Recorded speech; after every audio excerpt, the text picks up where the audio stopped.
Hello, folks. Dan Bird here on Sunday, September 24th. Mike Zuber has a family event today, so I'll be doing this on my own. Let's talk about, I'll do two videos today. The first one is going to be just about the market, where it's come from last week and where it might be heading. And the second one will be a review of some of the portfolio that I created to test out a theory of finding stock opportunities. We'll see how that went. And of course, it wasn't the best time to start that, but we'll take a look at it. And then secondly, we'll just look at some of the other major stocks out there in the market and see what they're doing. So the first one, let me share my screen. And for those that are interested in getting my newsletter, just go to breakpointtrading.net and sign up for the free newsletter. It's a two-step process. You register your email, and then you have to subscribe to the free newsletter. There are 3 subscription options in there. 2 of them are paid subscriptions. One of them is a free subscription, but you still do have to subscribe in order to get to the newsletter. But there's no charge for that, and we don't ask for a credit card or anything like that. It's just basically subscribing to the free newsletter. There's a couple of cartoons that I put in there this week, especially this one, "Don't Panic, we've just about bottomed out." We'll take a look at that and see if that's true. Had actually a few emails from folks saying, what's going on with the market? Doesn't look very good.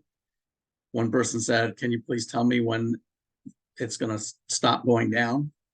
Nobody knows, of course, but we'll take a look at that and see what we might be able to figure out. Let me go real quick to my website. So this is what the website looks like. The front page, you don't need a subscription for the front page. It'll show you the Investors Business Daily status as that changes. The last change was on September 20th. They changed it to a down arrow market correction. And then there are some charts here that are available. And again, there's no subscription needed for this home page, either the home page or the books page. There's no subscription needed. So on this particular page, you can look at the S&P chart, for instance. Let me log in to stock charts. It'll make it easier.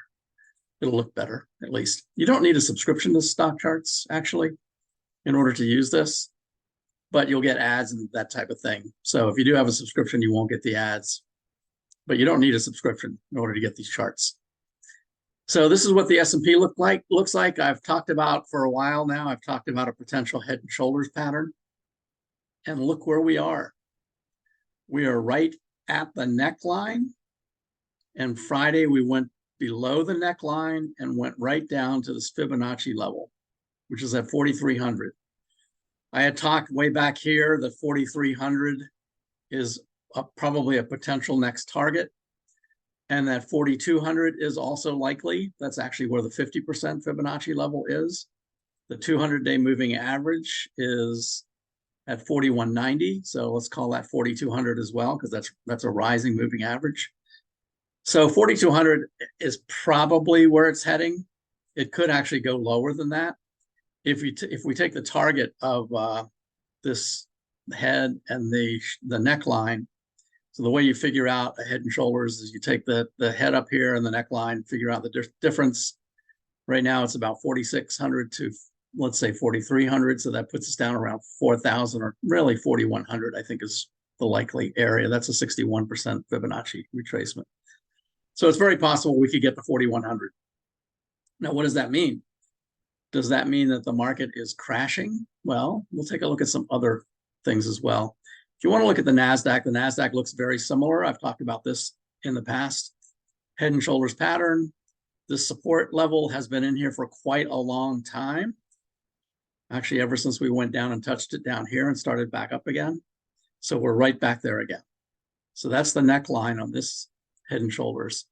If that one breaks through, then the target is 12,000 for the NASDAQ. But it could very likely get to the 200-day moving average, which is 12.5 roughly. So, I mean, we're not out of the woods yet. The worst time of the year is still with us. It really goes until the first week or two of October. So we probably got another 3 weeks left, and it could very easily in a 3-week time frame get down here. You can see what it's done in just the last 3 weeks. It's gone from the top of this right shoulder all the way down to the neckline. So caution is advised. Absolutely. Back up here, we'll take a look at the newsletter. So for the newsletter, if you've registered your email and you have subscribed to the free subscription, that's this one right here, no charge, free subscription. You do have to actually subscribe in order to get the newsletter, but there's no charge for it. And once you've registered and subscribed, you can just click here to get the newsletter. It's PDF format, and then you can just read it like that. Here's the last week's calendar. Last week we had the Fed meeting. That was the big news, and that's what really caused the market to start selling off. What did the Fed talk about? They talked about maybe another rate hike sometime this year, or they're at least keeping that on the table. But more importantly, they said, we will keep rates higher for longer. That was the key takeaway, higher for longer. I'm going to talk about that. I talked about it in the newsletter. I'll talk about that in a second. So the other thing that this coming week that we have coming up is GDP. GDP is forecasted to rise slightly, 2.2%. So the economy itself is still in pretty good shape. The core PCE, which the Fed really looks at, is about flat. And then Powell speaks again on Thursday. So there's still lots of reasons why the market could continue to sell off. However, it's very oversold right now. So I would not be surprised to see a reaction rally, a relief rally, and have the market go back up briefly. Let's go in here in the charts section, and I'll show you the chart that I mean, the higher for longer. Right down here is the 10-year Treasury yield that includes recessions and Fed rates. If you click on that, and by the way, all of those charts in there are real-time dynamic charts. So they will update throughout the day as the market changes. But this is a 33-year chart of Fed rate hikes, or Fed rates. Make this a little bit bigger. And a couple things I want to point out here. First of all, we have not plateaued yet. So the Fed is just now beginning to talk about pausing rate hikes. They said maybe one more this year, but that may be the end of it for this year. A lot of people are talking about rate cuts, and I think that's part of the reason the market went down, is because they were hoping that the Fed might start cutting rates next year. Fed's not going to say that. They're going to continue to talk tough. They're going to continue to try to talk inflation down if they can. They will plateau and have rates higher for longer. So what does that mean? Well, let's look back historically. First, we'll look back here. Higher for longer is where this green dotted line is the rates, Fed rates. So we plateaued right here for about 6 months. So that's a 6-month period higher for longer. Then they started cutting, and look what happened after they started cutting. I've talked about this many times before. They start cutting and we get a recession. Right here, higher for longer. This is before the financial crisis. Here they kept rates higher for longer for 12 months. By the way, the red line here is the 10-year Treasury. And I wanted to put in the peaks. The peak of that 10-year Treasury, it took 16 months before the recession. We haven't peaked yet. 16 months here for the recession. This one here, you can look at it at either 18 months or 6 months, because it peaked and went down and did a double top at another peak. But even if you're looking at this one, it's 6 months before the recession. Then we had an even higher for longer plateau up here. And this one here was about 9 months in length. The peak from the 10-year Treasury to the recession is 15 months in this case. Again, notice what happens when the Fed starts cutting rates. 4 to 6 months later, we get a recession.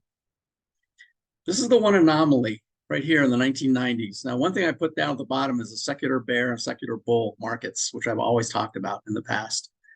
And you can find this right on the front page of my website. So this is a secular bull back here in the 90s. Fed rate hikes were right about where they are now. But in this case, they kept those rates roughly at that level for 3 years. So when Powell says higher for longer, initially the market doesn't like that because they want them to say they're cutting. But higher for longer does not necessarily mean the market is going to crash necessarily. So this was a secular bull market, just like we are in right now, secular bull. Rates stayed high for 3 years, and then they went down, and they came back up, and actually higher than we are right now. And then they started cutting, and then we had the recession. This was the dot-com crash right here. In every single case of higher for longer, except for this one right here during the dot-com period. Dot-com crash started right here in 2000. But this is where the plateau of rates were. That's the only anomaly right here where the market actually went down when we had higher for longer. 3 years higher for longer, the market went up. Right here, higher for longer. Down here, the market went up. Right here, higher for longer, the market went up. So once the market gets used to it, and especially once the Fed, levels out, they stop raising rates, then the market will start to look forward to rate cuts. Rate cuts are not necessarily a good thing, though, because every time the Fed cuts, we get a recession. We are still a long way away from that. I still maintain we will get a rally at the end of this year to all-time highs. I think it will carry over into the first part of January, and then we will start getting signs of a recession. But the Fed is still going to keep rates high. I don't see them cutting until maybe next summer. So it's not until next summer or sometime in Q2 if they start to cut rates, and that will be, Q2 will be roughly about 9 months. So as you can see, 9 months is certainly within the realm of possibility for higher for longer. This one here was a year. They could easily go a year still, but it's not until they start cutting rates that we start the clock for a recession. So we could continue, the market could continue higher even into next year. I do think we'll have a recession. I do think the market will sell off as a result of that, like it always does. But that's not coming for, sometime in Q2, Q3 next year, I don't think. Anyway, that's my opinion. Let's also take a look at this here. I actually have a better view of this. This is from a site that I subscribe to, which is pretty good. This right here is one that they put out there, and I'm going to show you a larger view of that right here. And on this view, I actually put in the secular bull and bear markets. So this one goes back to 1976. Very similar to the one I just showed you in the sense that it shows you in the black line down here, the Fed funds effective rate. You can see where the plateaus are. You can see this is the 3-year plateau right here. You can see where the recessions are, basically just what I showed you before. But the interesting thing about this is you can really see where the secular bear and secular bull markets reside.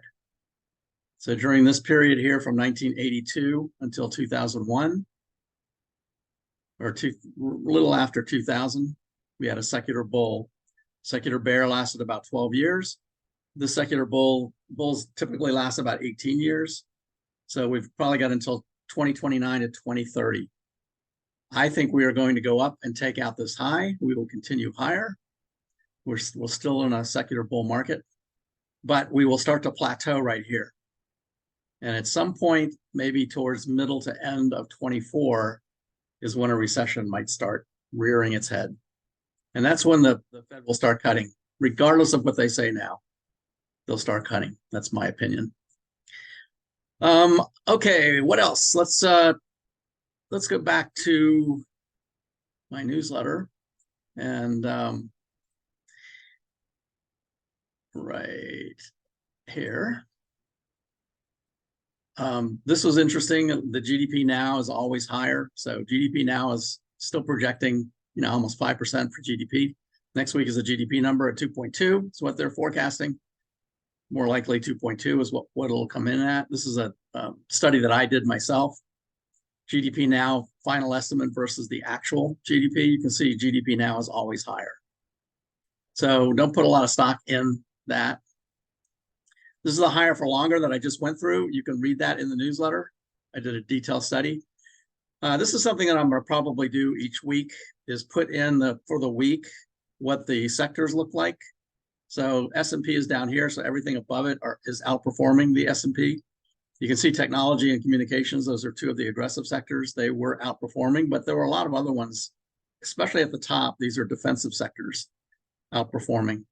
And then I'm also going to put in the top 10 and the bottom 10 stocks of the week. This is based on percent change. So how much did each of these go up or down for the week? We'll look at a couple of these in the second session today. But you can see just for the week, these are the ones that, this is the S&P and the NASDAQ 100. So you can just look at the sectors: financial, healthcare. Technology had one stock that went up last week. All the rest of them were financial and healthcare. So that should tell you something where the market is. By the way, financial usually historically has its best performance in Q4. Industrials also has their best performance in Q4, but usually doesn't start until end of October, beginning of November, in that time frame. If you're trying to figure out where to start to accumulate or put together a watch list for when the market starts to rally, here are the ones that went down. You can see Lucid, Tesla.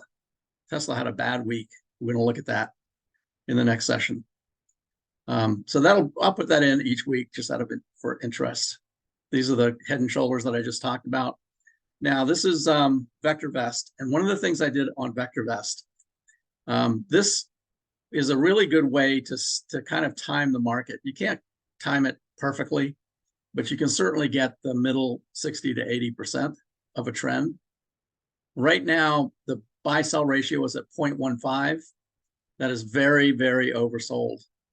And the MTI is 0.60, very, very oversold. MTI is just a combination of these three indicators: price, relative timing, and buy-sell ratio.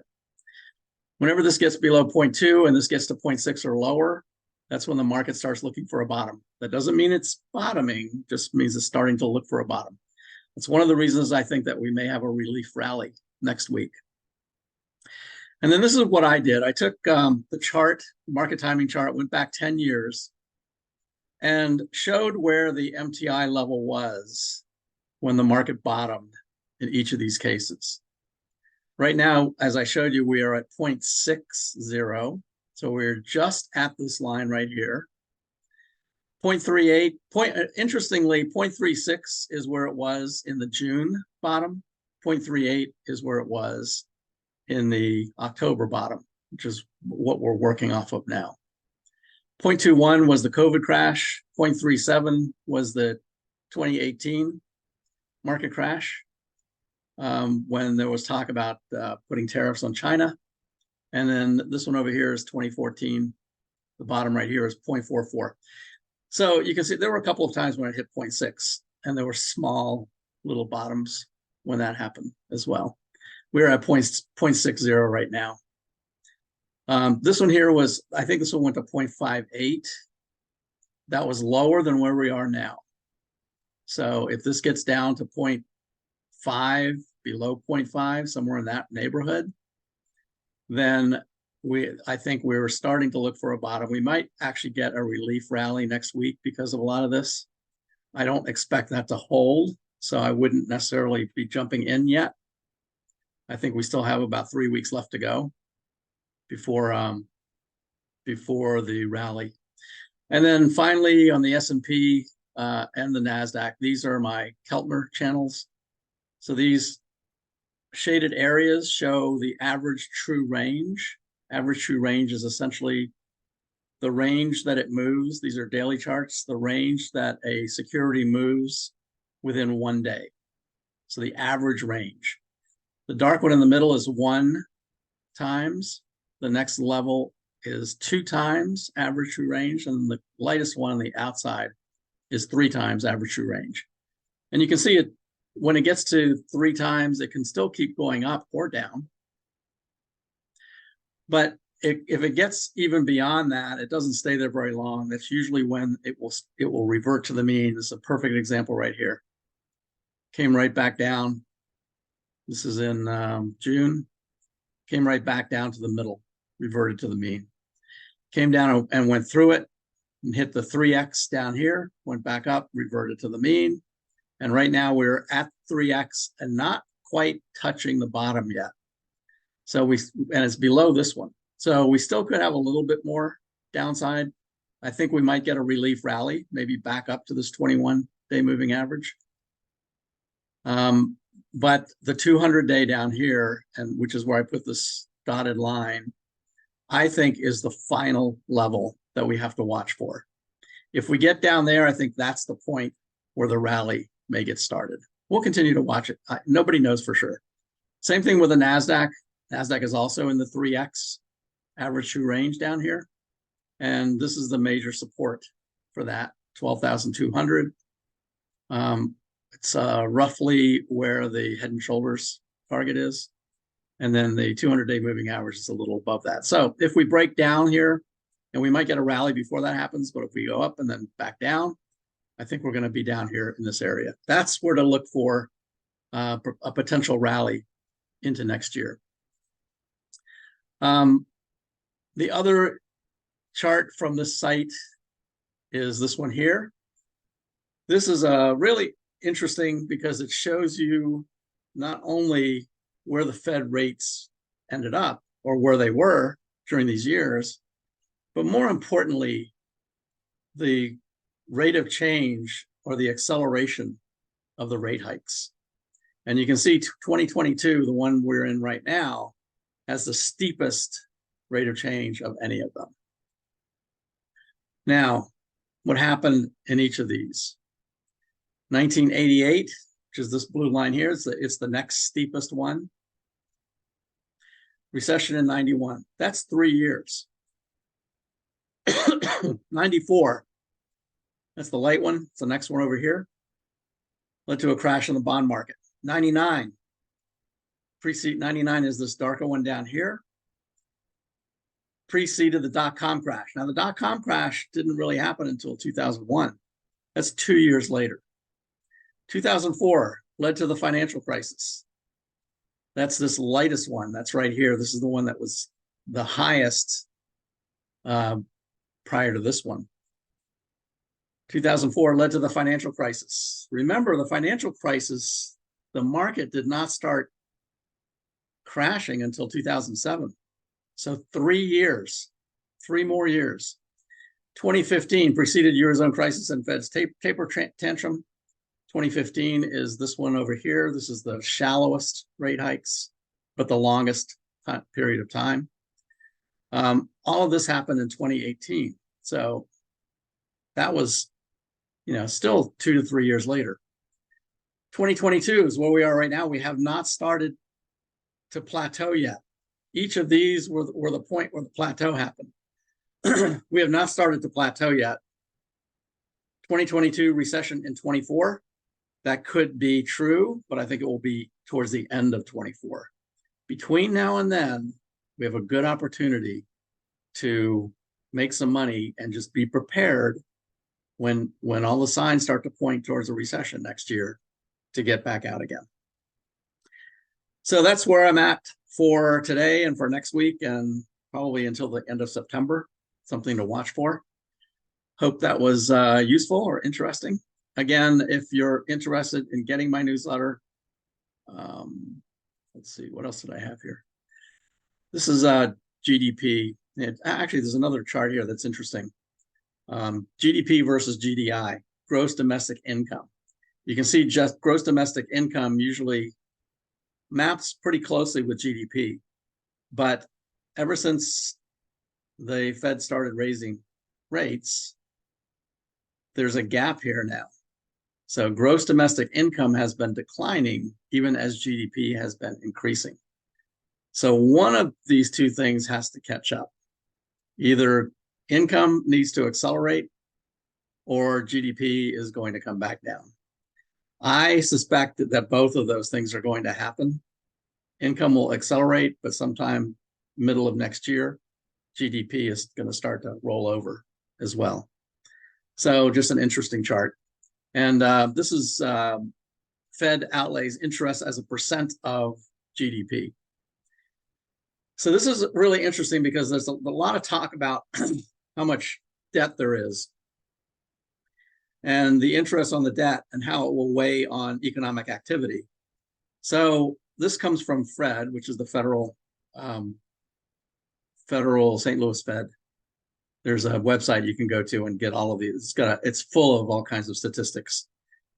But this is the interest rate versus GDP as a percent of GDP. So in 1945, obviously, this was World War II. And then in 1980, we had huge inflation. But the interest and interest rates were skyrocketing. You actually could see that right here. Here's the 1980 period.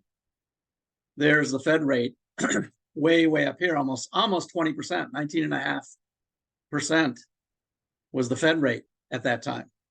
So if you compare that then to this, it's not surprising that the interest versus GDP is that high as well. And we ended up with a recession in 1991. Then it started to come back down to something more normal. And actually this middle solid line here is the average rate over a long period of time is roughly around 2.0. We're still below that. So we are basically just a little bit above the peak over here of 1945. And we're heading towards, now this is a little bit delayed, so we're probably a little bit higher than this right now. But we're probably right near the median at this point. So it'll be interesting to watch this as well. But again, a lot of talk about what the rate hikes are going to do with paying the interest, but there's no sign of that yet. If this continues to go up and gets up to these levels, yes, absolutely. But right now it's within the normal range. All right, that's it. That's all I got for this session. Next session, I'll go through some of the different stocks and where they're at. If you're interested in getting my newsletter, just go to breakpointtrading.net and register your email and subscribe to the free $0 subscription. And then you can get in to get the newsletter. I want to thank everyone that I've been sending this out through email, just sending a note reminding people and asking them if they want to stay on the list. And I want to thank folks who have replied. It just takes typing yes in and replying. What I'm going to do is to reduce my mailing list. So anyone that does not reply, if you've seen it and you don't want to, just don't answer and you will automatically be taken off. If you want to make sure you still get reminders and still know that the newsletter's there, I mean, you can always get it on the website now. But if you want the reminders, which I will start sending out, I want to have a much smaller mailing list to send those to. So be sure to reply yes. All right, thanks everyone. Talk to you soon in the second session. Take care.